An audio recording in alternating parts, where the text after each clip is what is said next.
Hey guys, how you doing? My name is Chris Fox. I'm with Fox Painting. I own a company up here in Sacramento, Northern California area. I'm a licensed painter.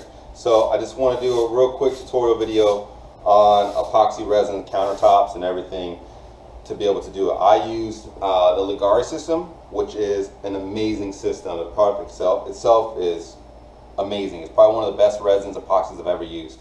A couple of downfalls that came with it is that it doesn't really seem to be as thick as it is in the videos.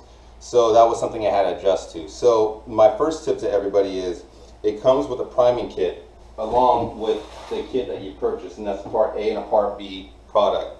I strongly encourage everybody to primer any surface that they're doing, every aspect, every area that you can, because the resin itself is a lot thinner than what it's shown in the videos. So I had the issue of the actual MDF showing through the product, so I have to go through and do touch-up parts on it. Second thing is your edges. Make sure I went ahead and used this 1/2 inch MDF, and I routed all my edges so they're nice and clean, nice and routed. And then I went through it with about 150 and I sanded everything nice and smooth. So what that allows me to do is hopefully get a nice cleaner surface, and I covered every single area of it, so if there's any misses or blemishes or whatnot, hopefully the primer, the base primer, can eliminate any see-through or shadowing or blemishes or whatever the case may be. So they do explain that in the kit itself it comes with instruction videos. Unfortunately, mine didn't come with any sort of instructions or any sort of DVDs or anything like that. I did try to contact Leggari, but the communication process is a little fuzzy. I wasn't really able to get a hold of everybody or anybody every time. So that was a little frustrating. And their headquarters and their distributing is in 2 different spots. Their headquarters, I believe, is in Seattle, and the distributors in San Diego. So when I ordered the product, it actually took about 1.5 weeks to almost 2 weeks to get. So when you're ordering and you're doing everything, make sure you keep that in mind, so you have enough time to be able to tell your customer or your own project and allocate a certain timeline, so when you get the material, everything comes in on time and you're ready to rock and roll.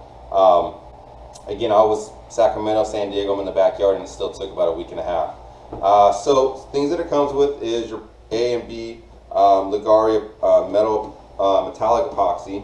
Then it comes with your actual metallics, your pigments, and then after that actually comes your Leggari metallic epoxy. So I'm assuming they're all the same, but what I do is I use the metallic epoxy for the accent colors, and I use the main epoxy for the body color. Not quite sure if that's right or not, but it seemed to work in my case. Things that it doesn't come with your mixing cups. You have to get those at Home Depot, along with stir sticks to be able to mix your epoxy, roller and roller cover. They recommend the foam rollers. I think they're great. They're better than any sort of fuzzy roller, so I highly suggest using one of these. There is a little issue, it does leave lines, so you might have to swirl a little more to eliminate the lines from the roller, and we'll get to that later. And then they say you can mess around with spray paint. I didn't do that. I'm gonna do it this time to show you guys. First time for me, so we'll see how it goes. If anyone hasn't seen this or know how to use these, they're super easy. On the one side of them, it actually shows 1-to-1 ratio, 2-to-1, 3-to-1, 4-to-1, and etc. So that way, when your base epoxy, your A and B, it says 2-to-1, you put your 2 and then you add your 1. It's all self-explanatory, super easy to use, and it's really hard to mess up. So the first thing I'm going to do is I'm going to do my base. So my base, we'll do part A first. So part A, it says mix 2 part A and 1 part B to 1 part B. So what I'll go ahead and do is I'll mix on my measuring cup. I'll go ahead and open this, and it's 2 part A. So I add 2 parts of this.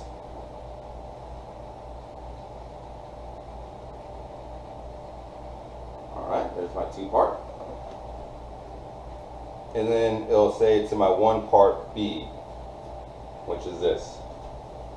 So 1 part B. So I'll go ahead and mix this guy in now.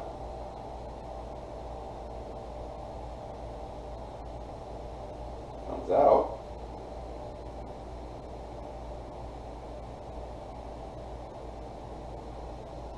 So I've done quite a bit of resin prior to doing this on boats and fiberglass and everything else. It's a little bit different. But what I like to do is I like to add a little bit extra hardener, maybe like a fingernail on the level scale.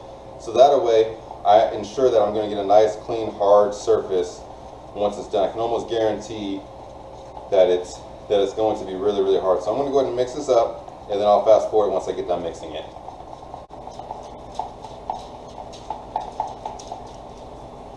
The one thing they do say is make sure you scrape the sides really well, scrape the bottom really well. That is a must. That's something you have to do. Make sure you get all the resin and everything mixed in really, really well. The other process they say is mix it about 2 to 3 minutes. I strongly encourage that as well. This is a process that obviously you don't want to rush, and you don't want to skip any shortcuts, because this is going to determine if it dries fully or if it doesn't dry fully. So most importantly, make sure you take the time to really mix this well, so that you don't have any sort of mixing or anything like that, to where some parts will dry and some parts won't.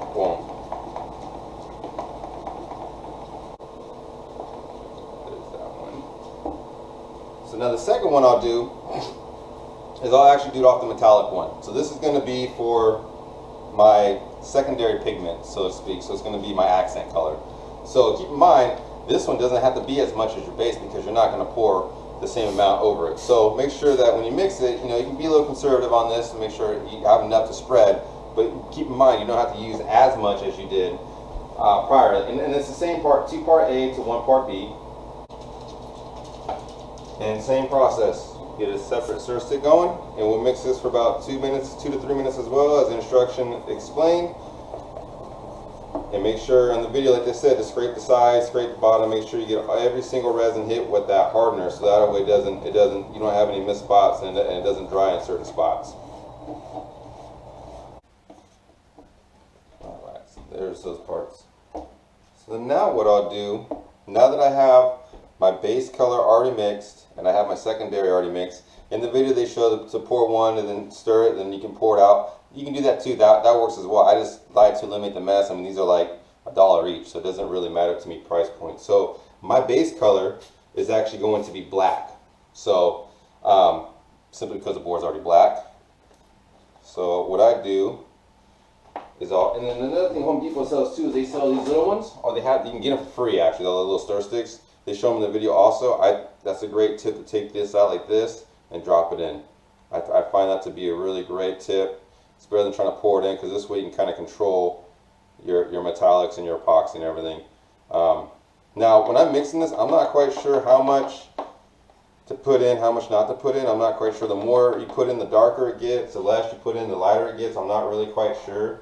Again, this is really my second time really playing with this stuff, so I would like to think the more I put in, the darker it gets, but then again, I'm not really quite sure if the ratio really matters to that. So again, they said to start slowly. I highly encourage that as well, because it is super, super fun, and you can actually, if you start stirring too fast in the beginning, it'll kind of blow out on you, and it get in your face and everything else that you're working on, and that's not fun. So I already mixed this for about 2 minutes, 3 minutes, and I'm going to just kind of mix it again for another 2 minutes, and to make sure that all the powdery substance is completely mixed in, so it's not clumpy, it's not messy or anything like that.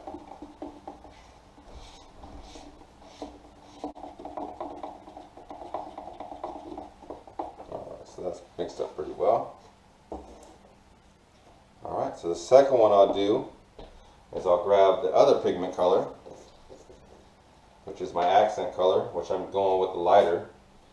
When I did the countertops, I reversed it. I did a white countertop with the black, but this time I'm going to do black with the white. I think it's going to look a lot better. So again, I'm not quite sure the ratio to this. I just kind of, put in based on what I think is good.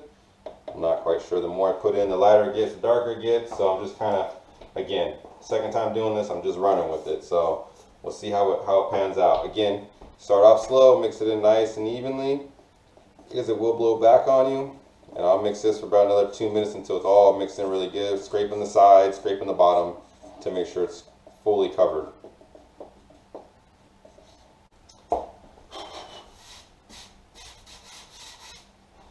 Okay, so now that we have all of our epoxy mixed, we're going to go ahead and do our pour. So again, we're doing epoxy countertops. I'm just doing a sample piece for you guys so you can kind of see what it looks like. And it's a really cool product. I think it's amazing. It goes on really well. So we'll go ahead and get started. I've already mixed my base color and I've already mixed my accent color. So the first one we're going to do is we're going to do the base, which is a black metallic. They're calling it titanium. So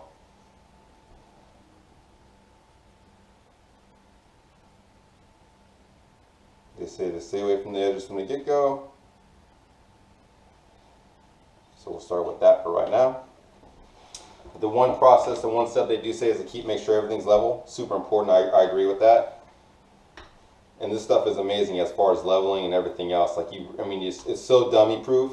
I mean, it's pretty easy not to mess up, you know. So as you're going, I just kind of mix it all in, like they say, kind of move it around the perimeters and everything.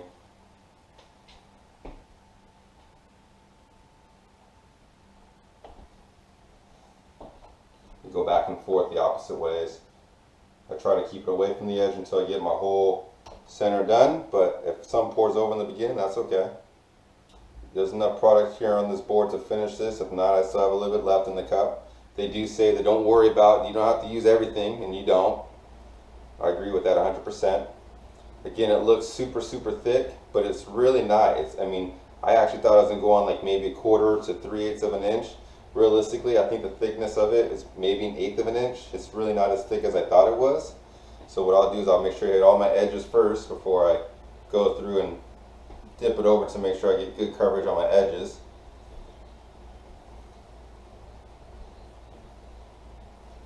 Go all the way around my perimeters. Kick my table while I'm doing it. Again, make sure you really hit your edges because that MDF or whatever product you're using is going to want to soak up that rough edge is going to want to soak up everything. So just make sure you prep your edges really, really well. So then now I'm going to just go ahead and just kind of let it flow over the edge a little bit.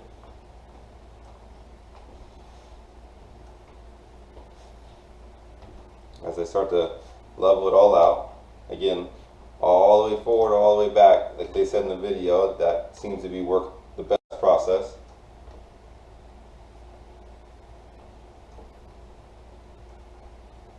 And then I'll actually go back the other way as well, like they do in the video as well, to make sure I have a nice, clean, flat surface. I mean, this stuff self-levels all by itself, man. It's amazing. It really is truly an amazing product.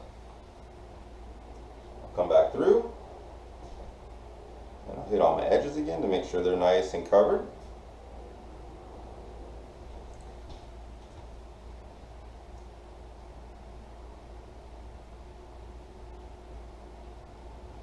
And I mean, right there alone already, I mean, it's already pretty much self-level. I really don't have to do too much more, you know, but I'll probably come through one more time just to make sure I hit all the edges really well and everything's self-level just fine. The work time on this stuff is amazing as well. I mean, there's really no reason to rush. I mean, I did a whole kitchen in 45 minutes and it was still as wet as it was when I started. So the product itself is nothing I've never seen before. So it is truly, truly amazing.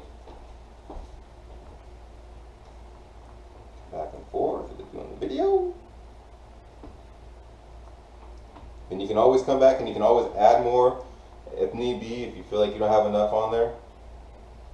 You know, alright, so there's that. Hit my edges one last time.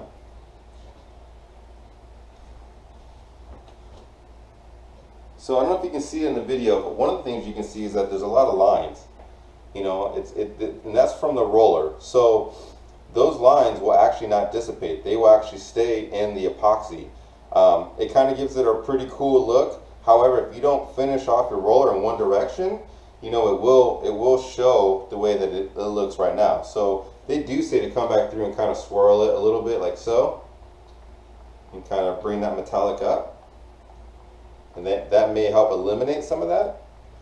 I feel like if you're doing a vein, that this probably isn't the proper process to do that, but we'll go ahead and give this a shot and see how this works. Alright, so then now we have that. So now the second step I need to do is I need to be able to do this bad boy. So now I'm going to go ahead and add my accent color, the other metallic I have mixed up. I'm just going to go ahead and add that right on top of this bad boy, and we'll see what happens.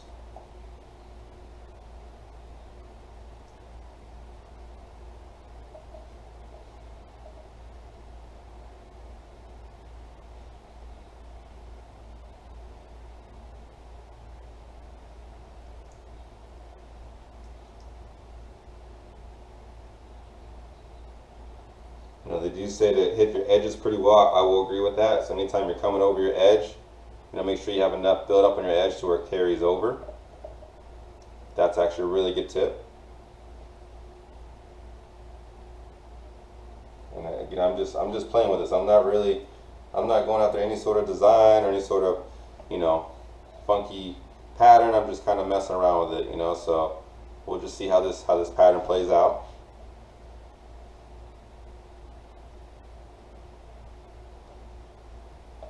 So that probably looks pretty good. Maybe put a little more right here in the middle. So we'll go something like that. Now the other option they say is you can use spray paint.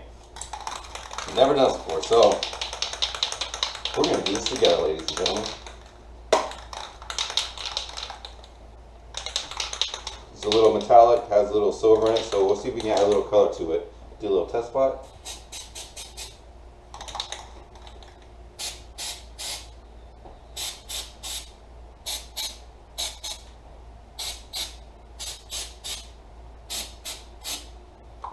Alright, so more over here.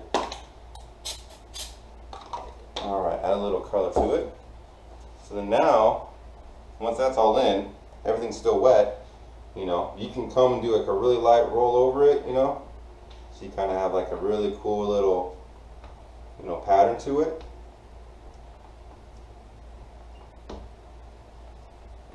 You know. Something like that, or you can come through and you can kind of swirl it a little bit. So where I'm thinking, I'm going to just swirl this in a little bit and see how this looks.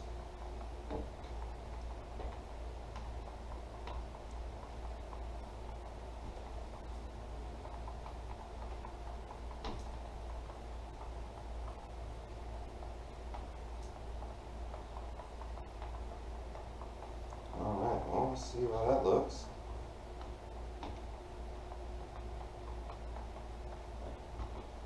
And I'm just going to come back through and I'm probably just going to roll it one more time. I'll roll my edges again. Just something like so. Come back through and I'm just going to do my basic rolls.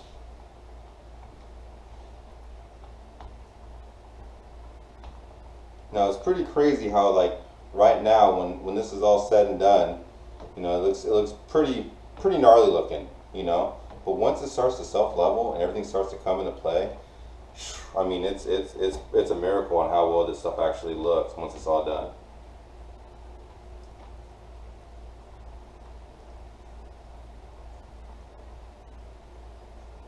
So go back and forth like so, and I'll go through one more time around my edges.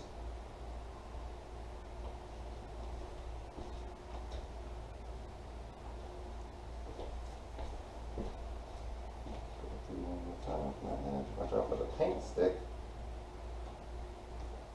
Okay, and that's pretty much it right there. I mean, that's the finished product that it's going to be. Now, once it starts self-leveling, everything will start to take its design. So some of the things you kind of got to watch out for is your drips. So your drips will actually build up on the bottom, and you would want to take a putty knife or a Bondo knife of some sort as it starts to harden throughout time, and just kind of scrape those off. You know, you can do it in about 20-30 minutes from now when it starts to set up a little bit, but you really want to hit it kind of at that gummy stage, almost like peanut butter stage, so where just kind of, you can almost cut through it real easily, so that way, if you do it and you go take a lunch break, you go home or call it a night, it doesn't continue to drip. So you might want to hang out for a little bit, just kind of watch that, hit those runs. Another thing that they explain is that this is a torchless product. You don't have to torch it. All the bubbles and everything rises on its own and pops on its own. I will say it does. It's amazing on how well this product can actually rise and take the bubbles out. However, I did notice that there were a lot of bubbles that were throughout the countertop. So I think a little light torch, you know, would do a little bit good. Nothing to where you would do like a bar top epoxy to where you have to really hit it really hard. But I think if you do a little light torch on it, it'll turn out really, really good. So we're just gonna let that set and see how it goes. Again, this is my second time doing it, so I'm not quite sure exactly how the pattern is gonna come out. So we'll just wait and see. So I'll show some videos and everything else once it's all done. I really hope that helps you guys. If you have any questions or anything you want to ask me, feel free to leave a comment. I'll be happy to respond. Make sure you like my page, follow me. I'm gonna try doing this more often. So hope it helps you guys. Thank you. Alright guys, so here's the finished product. You can kind of see how it all looks. The only thing I regret not doing is I wish I would have added a little bit more glitter to it. So I think with the spray paint and everything else and tuned, that would be a really cool effect. I don't know if you can really see the glitter or not in it, but the glitter is definitely in it. You can see how clear the product is too. Almost you can see the light fixture and everything inside the actual epoxy. So it's pretty impressive. But one of the things I pointed out earlier in the video is you can kind of see the roll marks. Those are actually from the roller. They actually give like a really cool texture to the whole product. But you know, I think maybe if you leave it out a swirl, you don't really have that roll mark issue if that's something you're not looking for. And it took about overnight to dry. I mean, I came out this morning and it was pretty much dry to the touch. So that's pretty much my sample piece that I made for everybody. You can see the edges, how they came out really clean and really nice and neat. Again, prep those really well prior to getting started. And always primer your pieces or primer your product to make sure that when you actually apply the epoxy, it takes really well to it and you don't have any bleed through. So I really hope this video helps you guys.